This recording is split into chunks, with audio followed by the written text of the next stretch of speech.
Allez, bonjour à tous. Vendredi 14 mars, j'espère que vous allez bien et on arrive en fin de semaine et une semaine qui a été plutôt calme sur l'ensemble du marché avec ce matin Bitcoin à 82 300 $, Ethereum 1890 $ et globalement très peu d'actions sur la semaine avec la plupart des cryptos qui ont pour le moment évité le pire et qui arrivent à tenir les gros niveaux en support.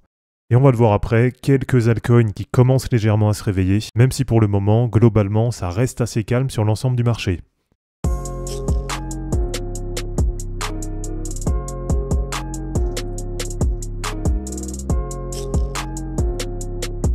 Allez, on va déjà commencer avec quelques news. On nous parle notamment de la famille Trump qui est en pourparlers pour acquérir une partie dans Binance US. Et visiblement, la famille Trump a été approchée par les équipes de Binance qui voulaient en fait relancer un petit peu l'exchange.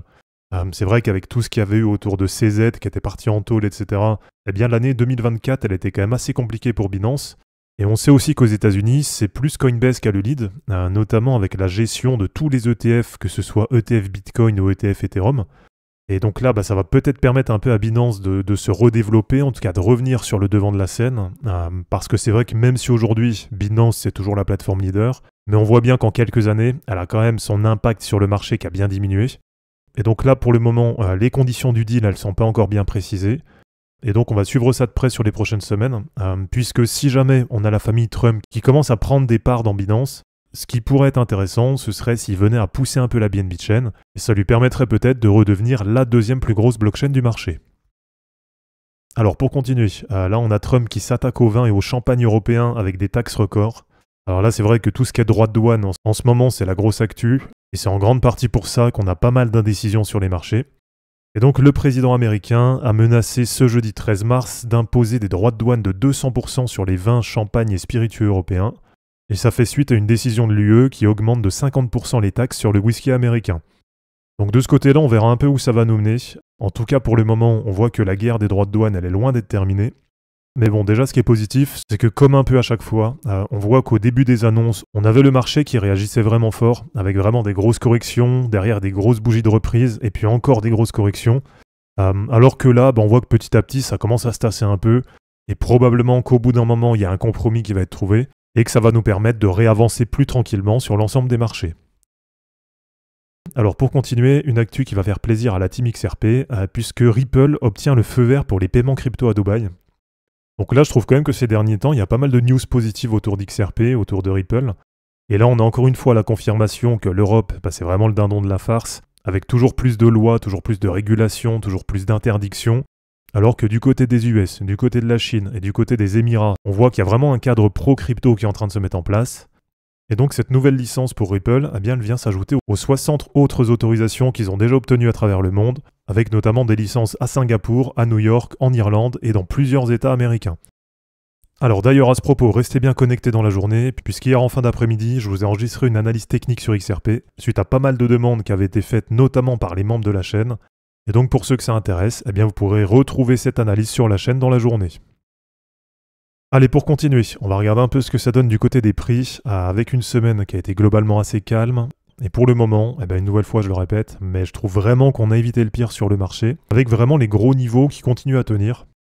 Même si c'est vrai qu'au bout d'un moment, on aimerait sortir de cette zone d'indécision, mais en tout cas pour l'instant, on a toujours les gros niveaux qui tiennent, avec notamment Bitcoin qui reste au-dessus de sa moyenne mobile 50 en hebdo, mais on reste toujours un peu dans des zones neutres, donc on n'est ni revenu par exemple dans le range, et on n'a ni cassé à la baisse les gros niveaux, donc pour le moment ça reste toujours en indécision sur le marché.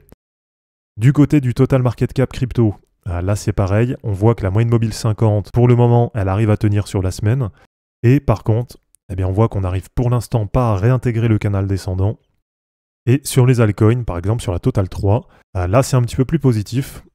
Alors même s'il n'y a pas encore des perfs incroyables, mais sur pas mal d'altcoins, il semblerait quand même qu'on ait posé un bottom sur les derniers jours. Et donc pour l'instant, ce qui est positif sur la Total 3, c'est qu'on a la réintégration du canal descendant. Et donc là, ce qui va être important pour cette fin de semaine, ça va être de clôturer à l'intérieur du canal descendant. Et donc en gros, ce qui serait positif, ce serait de clôturer la semaine au-dessus de 760 milliards de dollars sur la Total 3. Et alors du côté des others, toutes les altcoins hors du top 10, donc on va dire les altcoins mid-cap et low-cap, là aussi on voit que ça remonte un petit peu, avec un point bas juste sous les 200 milliards de dollars. Et on voit que pour le moment sur la semaine, ça a repris à peu près 10%, avec aujourd'hui à peu près 223 milliards de dollars. Et alors en termes de structure, là on a ce genre de canal descendant qui s'est mis en place. Et on voit que c'est un canal qui est quand même assez serré. Donc normalement, assez rapidement, on peut se retrouver sur le haut du canal. Et on peut normalement assez rapidement, assez facilement même, mettre fin à cette dynamique baissière, avec pourquoi pas le break haussier du canal. Et je vous rappelle que l'ancien niveau support, donc qui va maintenant devenir une résistance, eh bien il est à peu près autour des 300 milliards de dollars. Et donc ce qui serait pas mal, c'est que si on a un retour à 300 milliards de dollars, ça ferait à peu près du plus 50% par rapport au point bas qu'on a eu en début de semaine. Donc là globalement c'est quand même assez encourageant sur les altcoins, il y a quelques perfs qui sont pas mal. Et pour terminer, on va regarder quelque chose d'assez historique. Je voulais vous montrer la super performance du gold, qui est passé aujourd'hui au-dessus des 3000 dollars. Donc là, c'est vraiment historique, c'est la première fois que ça arrive. Et on voit que sur la journée d'hier, il y a une énorme performance de la part du gold, qui est passé de 2930 dollars à quasiment 2990 dollars. Donc là, on a une vraie belle bougie daily sur le gold. Et alors, c'est vrai que c'est historique parce que pour ceux qui se souviennent, je vous avais partagé le trade que j'avais pris en 2023 sur le gold. Donc c'était pendant qu'on était dans cette zone. Donc on était en gros autour des 1900 dollars. Et à l'époque déjà, souvenez-vous, j'avais visé 2 TP sur le gold avec 2250 dollars et 2500 dollars, ce qui paraissait déjà être des énormes perfs. Et on voit que depuis, la dynamique s'est pas arrêtée. Et on a aujourd'hui le gold qui est au-delà des 3000 dollars.